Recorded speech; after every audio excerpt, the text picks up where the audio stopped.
Vivez en paix. Caroline Cloutier, experte en services funéraires à la Coopérative funéraire du Grand Montréal. Bonjour. Bonjour. Là, tu m'intrigues. Les couleurs du deuil, c'est pas le noir, point final?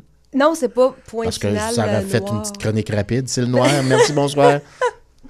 En fait, tu sais, le deuil, là, pourquoi on a porté le deuil, c'est moins une tendance maintenant dans notre société. On a porté le deuil pour extérioriser son chagrin, pour montrer aux autres que quelqu'un est décédé. Et ça, c'est favorable à la guérison d'un deuil. Aujourd'hui, on ne le fait plus. Peut-être on devrait encore le faire. Mais bref, dans notre société occidentale ici, le deuil, c'est le noir. Mais ailleurs dans le monde, du côté de l'Orient, en fait, OK. C'est beaucoup le blanc.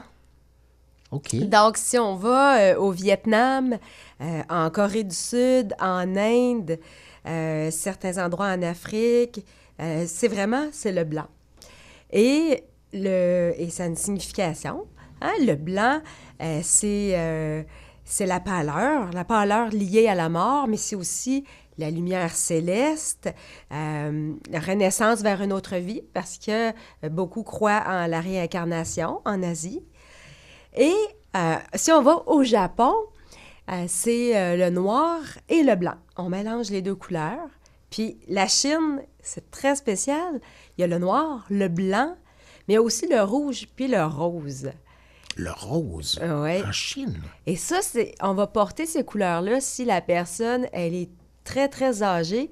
C'est une forme de célébration pour célébrer qu'elle a vécu aussi longtemps. OK, donc c'est à son image, finalement, la couleur.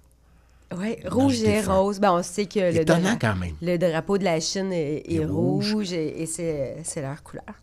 Ensuite, il y a des couleurs de transition. Tu sais, le gris. Le demi-deuil. Ma grand-mère appelait ça le demi-deuil. Le gris puis le violet. Oui. Et j'ai cherché pourquoi le violet. Et on sait que le violet, c'est une couleur liturgique dans l'Église catholique. Tu sais, c'est la couleur qui est associée au carême et à l'Avent. Donc, on décore toujours la nef de l'Église, les habits du prêtre. Tout à fait. En période de carême, en période d'Avent, c'est toujours violet. C'est le violet.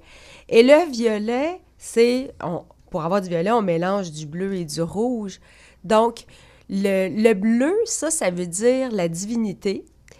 Et le rouge, c'est l'humanité. Donc, le violet, ça veut dire, en fait, c'est Dieu qui s'est fait homme.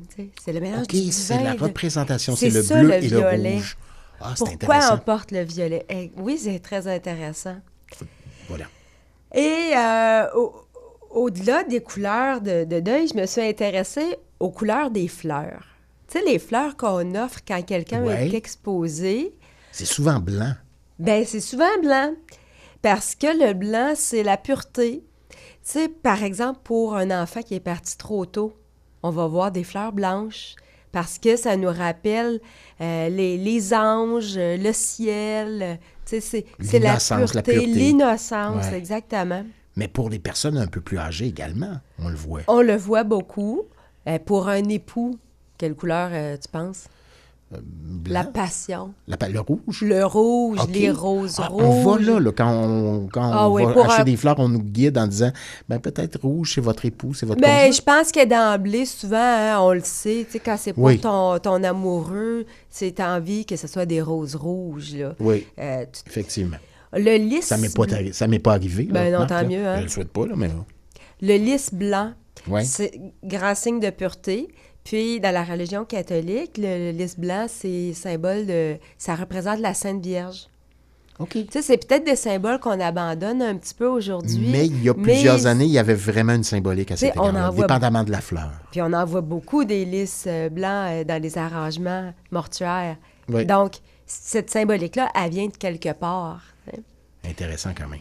Et puis, on voit un peu moins souvent ici, mais bon, des fleurs bleues, c'est un signe de tendresse. Comme l'iris bleu, c'est un signe de tendresse. Il y a toute une symbolique, tu sais, une signification par rapport aux fleurs. C'est très intéressant. Les fleuristes sont les mieux placés pour les connaître, là.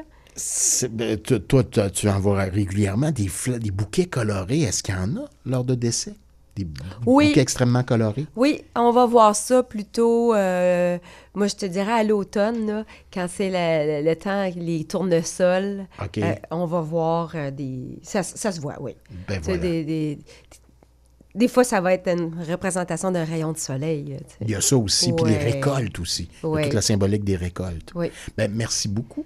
Hein? Mais ça m'a fait plaisir. Merci, Caroline Cloutier. Elle est experte en services funéraires du côté des coopératives funéraires du Grand Montréal. Tu allais dire quelque chose. J'invite les gens à venir à notre messe commémorative le 18 mai à la cocathédrale ici à Longueuil. On a déjà plus d'une centaine de personnes qui ont téléphoné pour manifester leur intérêt. C'est ouvert à tous à 10h le samedi 18 mai. Vous êtes bienvenus. Voilà. Merci infiniment. Vivez en paix, présenté par la coopérative funéraire du Grand Montréal.